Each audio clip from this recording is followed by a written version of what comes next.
네, 안녕하세요. 이정훈입니다. 우한 폐렴이 계속 큰 문제로 커져가네요. 언론서 비중 있게 다루면서. 제 이 사건을 쭉 보면서 대한민국 대통령 문재인 씨는 위기 대처 능력이 있는가라는 의문을 품어봅니다. 국가를 이끌려면 think the unthinkable, 더 플러스 형용사는 명사죠. unthinkable, 생각할 수도 없는 거를 생각하라. think the unthinkable. imagine the unimaginable. 상상할 수도 없는 거를 상상해서 미리 대비하고 대처하는 것이 국가 지도자. 국가 지도자뿐만 아니라 가정에 있는 가장도 마찬가지죠. 그냥 누구나 할 수 있는 걸 가지고 떠들면은 그거는 뭐 군중일 뿐이고, 리더는 좀 앞을 내다보고 상상할 수도 없는 일을 상상하고 생각할 수도 없는 일을 생각해가지고 거기에 대한 대비를 만드는 게 리더죠. 자, 지금 우한 폐렴이 퍼지고 있는데 문재인 정부가 대처하는 걸 보게 되면은 영 좀 뭐 지리멸렬은 아닙니다. 대한민국 질병 방역 체제가 상당히 잘 돼 있기 때문에 뭐 각오는 있는데 정치적으로 대응하는 걸 보게 되면 좀 지리멸렬이다 이런 생각이 좀 듭니다. 이거는 2015년에 박근혜 정부 때 메르스가 퍼졌을 때 한 거랑 비교해보면 딱 드러나요. 그때 야당이었던 문재인 대통령하고 더민주당은 아주 마음대로 정부를 비난했었죠. 사실 제가 알기로도 메르스도 한국이 상당히 잘 방어한 걸로 저는 알고 있는데 우리 언론이 늘 그렇듯이 위기를 과장 보도하고 호들갑을 떨어서 그렇지. 또 그런 호들갑 덕택에 빨리 또 처리가 되는 면도 있습니다. 그때도 뭐 상당히 잘했다라고 보는데 이번에도 보게 되면은 질병관리본부 이런 조직 또 각급 병원들이 잘 대응하고 있어서 뭐 또 국민들도 일단 자기 문제니까 빨리 호응을 해줘 갖고 잘 되고 있습니다. 근데 이런 거를 총체적으로 이끄는 정치 지도자가 어떻게 해야 되느냐 문제에 있어서는 좀 상당히 비교가 됩니다. 그 당시에 뭐 박근혜 정부가 15년에 잘했냐, 뭐 잘했다 못했다는 뭐라고 말하기 어려워요. 다만 그때 뭐 시스템이 제대로 돌아갔다는 걸 말씀드리고 싶고 지금도 그럭저럭 돌아갑니다. 돌아가는데 차이점은 뭔가 하면은 메르스 때는 당시 야당이 비명을 질렀다는 얘기입니다. 뭐 준전시 체제 이런 비명들을 질러대고 악을 썼다는 거고 정부를 비난하는 용도로 많이 메르스 사건을 이용했다는 거죠. 그래서 그 당시에 환자들 이름을 좀 공개하지 않는 게 좋은데 이재명 성남시장은 뭐 SNS에 그런 환자 이름도 공개해버리고 박원순 시장은 35번째 환자가 발생했다. 1,500명 이상과 접촉했다. 준전시 상황이다. 이런 뭐 글을 띄우고 말이에요. 그 상당히 그걸 부채질을 했어요. 민주당 세력들이. 그런 거에 비하면 지금 자유한국당은 지금 뭐 거의 악용은 안 하고 있죠. 정부에 대해서 대책은 내세우라고 하고 있지만 이런 식으로 막 공포를 퍼뜨리는 건 안 하고 있죠. 네. 요게 큰 차이점입니다. 이게 지금 자유한국당은 정치적인 투쟁 능력은 참 없는 것 같아요. 황교안 씨가 유승민 씨와 이렇게 같이 할 때는 그게 이해가 되는데 그다음 하는 걸 보니까 아이고 참 지리멸렬을 하겠다는 생각이 들 정도로 어리숙한데 그런 만큼 뭐 정부 여당을 싸잡아서 비난하거나 하는 그런 좀 자제하는 모습은 보입니다. 근데 15년도에 야당은 아주 뭐 상당히 정부를 비난을 했습니다.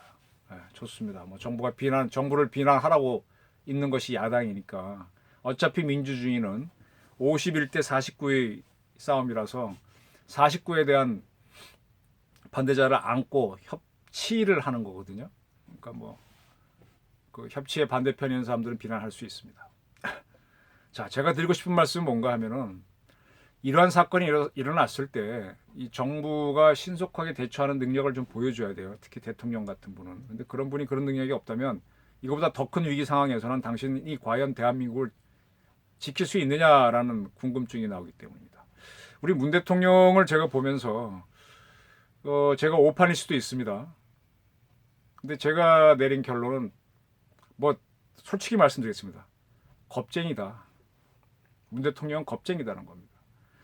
그 지인용이란 말도 있고 육사의 교훈이죠. 저는 현대에 와서는 요즘에 와서는 용감한 거를 뭐 마초 기질 뭐 하면서 상당히 이렇게 폄하하는 쪽으로 가는데 저는 용기를 대단한 미덕으로 봅니다. 그래서 큰 거악과 싸울 때는 용기가 없으면 못합니다. 가슴속에 뜻이 있어도 못합니다. 윤석열 정도 되니까 청와대 최광위를 찍어내려고 덤비는 거죠. 그리고 저 정도 되니까 뭐 노련한 기자들이니까 뭘 한번 대통령 보고도 겁쟁이란 말을 하는 거지 함부로 말 못합니다. 그래서 용감한 거는 리더의 또는 국정을 이끄는 사람의 기본 조건인데 그것이 없다면 그거는 자질이 없다고 봅니다. 똑같은 관점이 이제 황교안 씨에서도 발견되는데 겁장이 못 오잖아요. 본인은 뭐 점잖은 모드라 그러겠지만 하다못해 홍준표 씨는 많은 오해와 뭘 받아가면서 이념적 갈등을 겪어가면서 경남 의료원을 폐쇄하는 모습도 보이고 했는데 그런 것들을 해야 그래서 이 정치인들이나 리더들은 항상 이렇게 터모일한 상태에서 막 욕먹고 뭐 그러면서 머들스로를 하는 겁니다. 그냥 이쁘게 가시려면 성직자가 되셔야죠. 그 문 대통령의 또 하나의 그런 겁쟁이 모드가 드러난 게 탈핵 선언이었어요. 탈핵 선언. 17년 그 고리 1호기에 가가지고 탈핵 선언할 때 뭐라 그랬습니까? 후쿠시마에서 1,500명이 죽었다. 사상 최대 거짓말, 사상 최대는 아니겠다. 거짓말을 했죠. 예. 그 정보를 준 사회문화수석은 그 후에 살아서 보통 그 정도 되면 과거 정부에서는 잘라 버렸는데 뭐 정책실장을 했다가 지금 어디 뭐 조용한 데 가 있습니다. 네.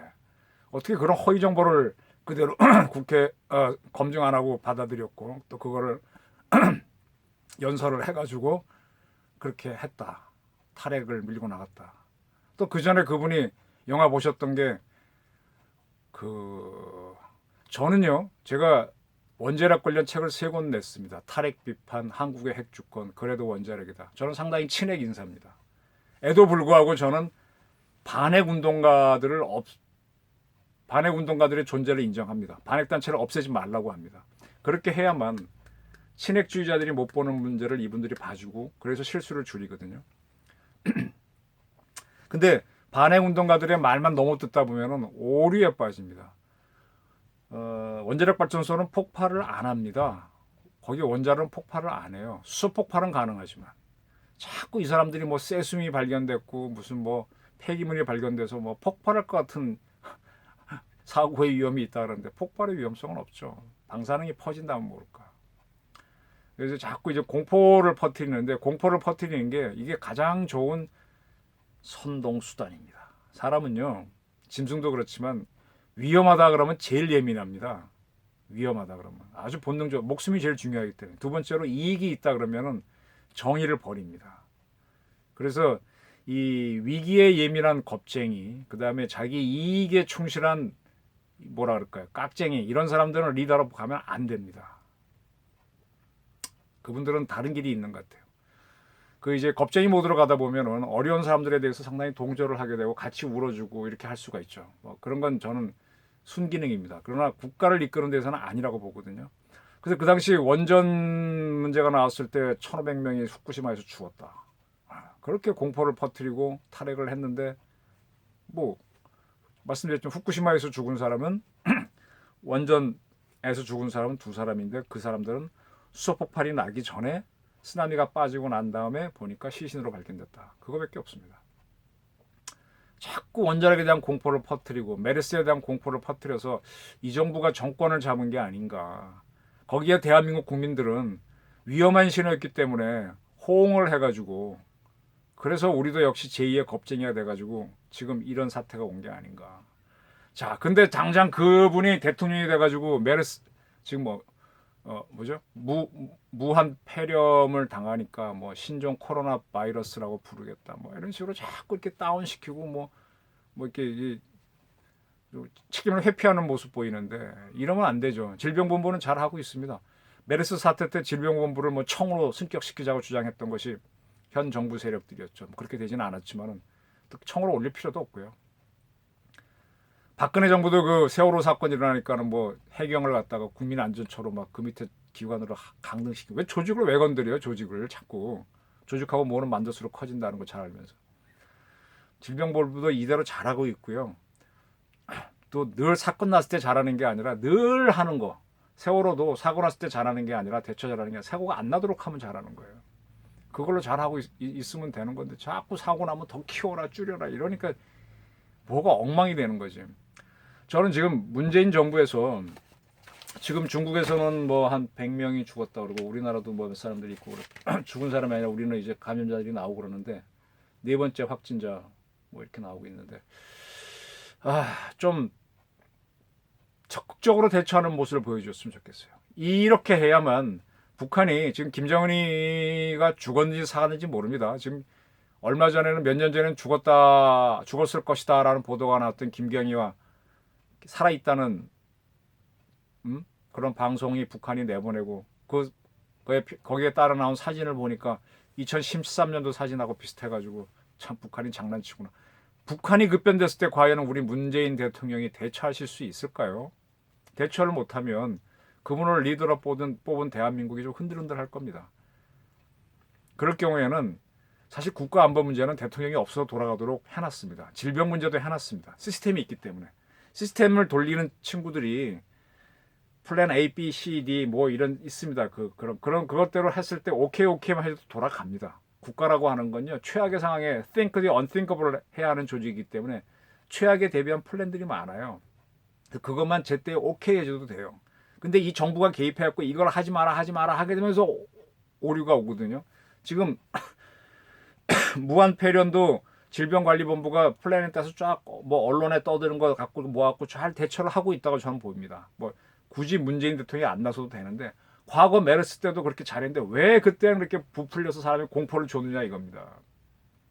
그리고 지금 반대가 되고 지금 야당은 가만히 있으니까 자기들은 뭐 편승하는 것처럼 있는데 이건 아니다 이거죠. 그리고 국가의 어떤 프로그램도 없는 큰 급변이 오면 어떻게 할 것이냐 이거죠. 박근혜 정부도 북한이 핵실험 해버리니까 뚜앙 아무것도 못하고 절절매는 모습 보였거든요. 기껏 한다는 게 뭐였어요? 사드 배치하고 뭐 일본하고 지소미아 맺고 뭐 이렇게 갔지 않습니까? 그걸 격렬하게 비난했던 게 누굽니까? 이 정부잖아요. 네. 근데 결국은 이 정부도 지소미아 연장으로 갔고 사드도 아직 없어지도 못하는데 끈적끈적하게 그냥 아직도 임시 배치로 두고 있고. 그래서 내가 이 정부는 겁쟁이 정부라서 걱정이 된다는 거예요. 단호하게 하게 되면은 대처할 겁니다. 우리 국민한테도 단호하지만 적한테도 단호하거든요. 근데 자꾸 뭐 이 두려움을 폭증시키는 정부는요. 상대방이 꽝 하면은 자기도 거울 먹어서 어려버려요. 중국 가셔가지고 문 대통령 혼밥 먹고 우리 기자 맞아도 뭐 찍소리 못하고 오시잖아요. 시진핑하고 아베하고 트럼프하고 푸틴하고 맞짱을 뜰 만큼 배심이 있어야 되는데 사람 좋은 웃음만 웃고 뭐 나는 평화주의자다는데 평화주의자 정치인 하려면 평화주의자는 나는 약자다는 얘기지 않습니까? 그래서 지금 잘 됐어요. 무한폐렴 사건으로 우리 정부의 약점이 뭔지 문재인 정부의 약점이 겁쟁이 정부라는 게 드러나고 있는데 이거를 보완을 좀 해주십시오. 국가 시스템이 돌아가게 하고 이런 문제가 생겼을 때 질병본부나 보사부에서도 많은 판단을 하겠지만 국정원에서도 중국 상황은 그쪽에서 많이 알잖아요. 그쪽에서 판단을 하게 하고 국방부에서도 판단하게 하고 또 북한에서는 무한폐렴이 어떻게 돌고 있는지 그것도 알아야 되잖아요. 이게 제대로 퍼지면 북한에서 밀란 날 수도 있습니다. 똑같이 중국도 지금 우한의 사람들이 확 빠져나가서 공동화되는데 북한도 이게 퍼지면 그러지 말란 법이었거든요. 그런 것 자체가 대한민국에는 통일을 할 수 있는 좋은 기회가 되고 북핵을 제거할 수 있는 기회가 됩니다. 그래서 대통령은 단호하셔야 되고 그 예를 보여준 게 솔레이마니를 그 미국인들을 죽이지 말라 경고를 했는데 쟤네들이 미사일인가 발사해서 그 인부를 죽였잖아요. 그러니까 바로 어택이 들어가는 거잖아요. 그래서 블러핑이 이 뻥이 아니다는 걸 보여주면서 이제 이란이 한순간에 코너로 몰은 그런 이제 트럼프가 보이는데 트럼프에 대해서는 지금도 비난이 많아요. 어차피 그런 사람들은 비난받고 가는 건데 우리 대통령도 어쩌면 지금 우한 폐렴 때문에 북한이 붕괴로 갈 수도 있습니다. 네, 그쪽은 폐렴 환자도 많고 나중에 통일되기 직전에 우리가 올라가게 되면 북한에 결핵약을 꼭 가져가야 되고 수인성 전염병 약을 가져가야 되는데 많이 체력적으로 약하고 그래서 퍼질 수가 있거든요. 그걸 어떻게 잘 이용하면 우리의 공포가 아니라 북한의 공포를 일으키면 북한 김정은 정권 붕괴될 수도 있죠. 핵으로 가진 놈을 폐렴으로 무너뜨릴 수가 있는데 이런 역발상적인 걸 하면서 그런 것들을 해낼 수 있으셔야 됩니다. 네, 뭐 김영철 통일부 장관 북한의 개별 관광하고 뭐 이런 생각하지만 당신은 통일부 장관이지 친북부 장관이 아니란 말이에요. 북한 도와주는 장관이 아니란 말이에요. 그 저 정의용 실장도 마찬가지고 대한민국 안보실장이지 북한 안보실장이 아니란 말이에요. 그래서 우리의 목표는 헌법에 돼 있, 통일로 돼 있으니까 통일로 갑니다. 평화적 통일? 북한에서 폐렴 퍼져서 될 수도 있는 거거든요. 네? 여러 가지 방법이 있습니다. 그래서 대통령이 이번 우한 폐렴 사건에 메르스 사건 때는 막 시끌벅적 공포를 퍼뜨리던 정치 세력이었는데 지금은 잠잠하다. 덕분에 시스템이 돌아간다. 그러나 이보다 더 큰 위기, 즉 북한에서 폐렴이 퍼져가지고 북한이 붕괴 뭐 갔을 때 그걸 통일로 끌 수 있을 만큼 단호한 모습을 보일 수 있겠느냐라는 질문에 문재인 대통령과 그 밑에 있는 장관들 그리고 이인영 씨를 비롯한 그 정부의 여당의 실세들은 답을 주셔야 합니다. 그렇지 않으면 당신들은 정말 겁쟁이라고 판단될 수 있습니다. 이정훈이가 그대들을 겁쟁이라고 판단하는 게 문제가 아니라 김정은이 하고 트럼프가 그렇게 판단하는 게 대한민국에 훨씬 더 문제가 될 수 있습니다.